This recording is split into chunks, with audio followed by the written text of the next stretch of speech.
So তুমিও কি জানতে চাও তোমার বাইকটা হেলদি না কিনা? তো এরকম ভারী বৃষ্টিতে বাইকটা রাইড করার পর নিয়ে আসছি সুজুকি শোরুমে।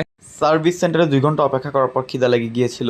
সো ভাত খেয়ে চলে গেলাম চা খেতে। চা খেয়ে এসে দেখি বাইকটা তোলা হয়েছে, আমার বাইকের কাজ চলছে।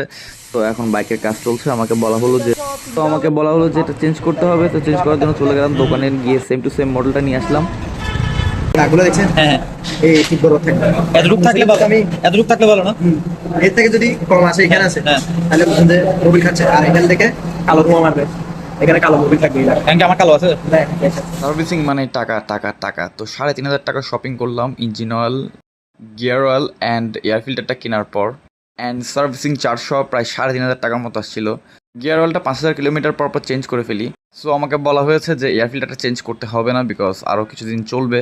সো সব কাজ সেরে এরপর ওয়াশিংয়ে নিয়ে এসেছি, এটাকে একদম নতুন বউয়ের মতো বানিয়ে দিলাম। তো বেঁচে যাওয়া এয়ার ফিল্টারটা নিয়ে অবশেষে বাসায় এক্সস্টেড।